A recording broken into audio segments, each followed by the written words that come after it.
Hey, what's up, guys? Hi. We miss y'all so much tonight. We did not want to go 2 weeks in a row and not see you. Even though Elsa tried to get us, we're not going to let her get the last word. Wanted to tell you two things real quick, just to remind you.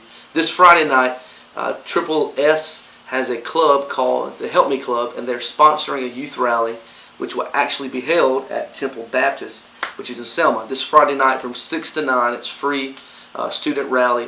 I'll be speaking there. TJ Wallace will be leading worship. Premises will be there. And there'll be a lot of other things going on. Just want to invite you to come out to that. If you need more information, then get with your R group leader, and they will hook you up with information. And hopefully we'll see you there Friday night. And also, just want to tell you, next week we'll be starting a brand new series called The Struggle is Real. Going to be walking through what God's Word says about depression and anxiety and addiction. So I believe God's going to do some awesome things through that series. But tonight we wanted to wrap up our series Bay with you guys. So even though we're not with you there physically in the Carpenter's house, hopefully you're watching this on your computer or on your phone. We'll take about 15 minutes of your time and want to give you 4 things to consider while you're on Baewatch. See what I did there? I'll see what you did. Baewatch. Because really, through the Q&A we did with you guys, the number one question that we got was, when can I date? When is it okay to date? And we gave you 2 answers. Number 1, whenever your mom and dad say you can. That is not the popular answer, obviously, but it is the right answer.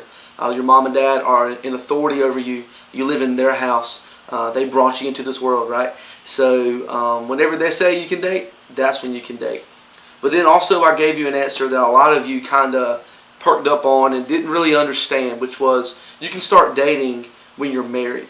So Brooke and I wanted to take about 15 minutes to end Bay and spend with you guys addressing that to a deeper level, more depth. So I want to give you 4 things to consider while you're on Baywatch. Number 1 is just kind of a review of what we talked about the first 2 weeks, and that is Bay, before anyone else. Christ must be before anyone else, because it is through Christ that you and I experience love, grace-filled, forgiving, unconditional, lasting love, the way that God intended it to be. Without that experience, how could you look for, find, and fall for a love that you know nothing about? The only way that we can love someone the way that we're supposed to is if we do it through the love of Christ. And you can only do that if you know it for yourself. So Christ must be before anyone else. So most teenagers assume that when you date, that there will be several intimate relationships that you get involved in emotionally and physically. In fact, the average person falls in love 6 times, whereas the Bible tends to lead us that you will only get physically involved when you're married, and you'll be limited involved emotionally until you are married. Opportunity doesn't equal obligation. Find a bae that loves God. Just because he or she looks good doesn't mean that you need to be in a relationship with them. God calls us to stand out in relationships. 1 Corinthians 6:14 says, "Don't be unequally yoked," which better just means don't be mixed with unbelievers. God knows exactly what he's doing. He wants what's best for you in all things, especially in your dating relationship. So if you're with someone that has no standards or not the same standards as you, then you'll be getting in some risky business. Right. And that's why, number 2, Bay needs boundaries. Again, our culture says that you'll be involved, you'll have some high involvement emotionally and probably some physical as well. It's very much assumed that if you date someone, you're going to get physical with them. Whereas again, the Bible portrays that you will have limited emotional and no physical until you are married. So don't lay with Bay until it's your wedding day. Let's be honest. It's hard, even as a Christian, to date and not have sex, or even just get involved sexually. It's hard not to, but it is possible if you know your standards and you let them be known, and you satisfied with Plan A. You're content with waiting for Plan A. Listen, don't get bored. Don't get desperate. Don't get so isolated from everybody else to the point where you're giving over to whatever opportunity comes around, right? Yep. And give in to plan B. It's plan B for a reason. Yep. It's not as good as plan A. So know your standards and let them be known.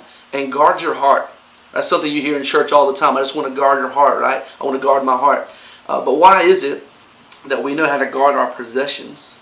Every night I lock the doors to my house to protect myself, my wife, and my children. I know I have my guns locked up in a gun case with the key, locking it. I know how to protect my possessions, but can I protect my heart? See, if you don't protect your heart and you give a piece of your heart away, you give a piece of yourself away to every little thing that comes along. If you don't guard your heart, you're going to start guarding your sin.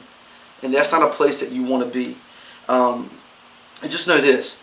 If Bae's word don't line up with God's word, that ain't Bae. Bae needs boundaries. Which leads us to number 3. Bae is worth pursuit. Ladies, we live in this culture where it's all about women's rights. Women can get and do anything they want, go after what they want. And don't get me wrong, I definitely believe that God gives us certain strengths and weaknesses, but leading in a relationship is definitely not one of them. These days we'll do anything to get a guy's attention. We'll DM them, we'll text them, call them. Look, when I was growing up, my mom wouldn't even let me call guys. First, they had to call me, and if I needed to return the call, I could. But that's because my mom realized that I was worth the pursuit.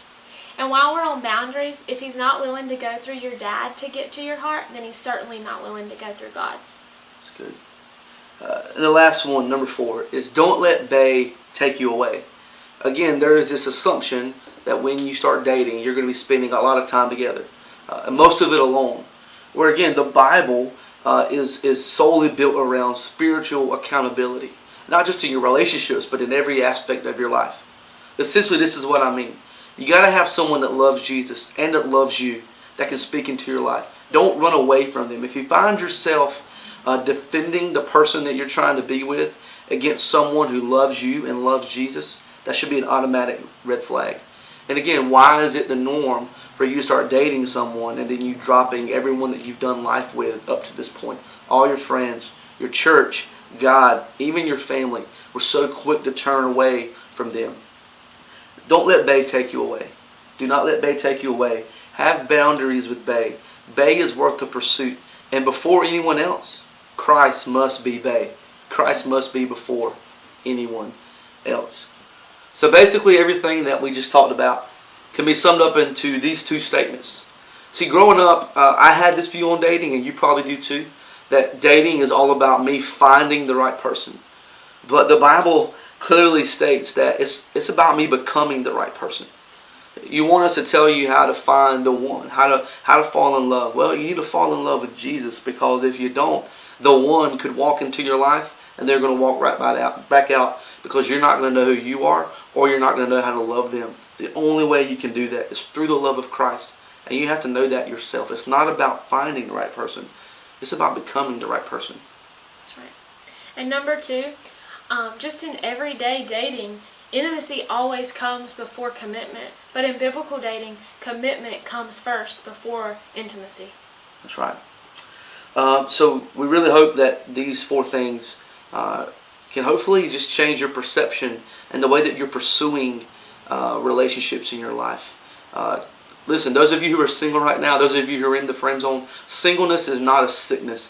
This is a great time for you to become the right person, to pursue God, and to bury your identity in who you are in Him and what He says about you. The last thing is this.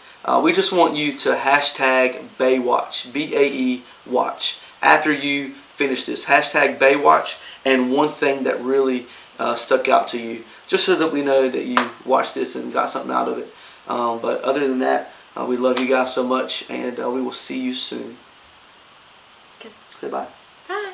All right.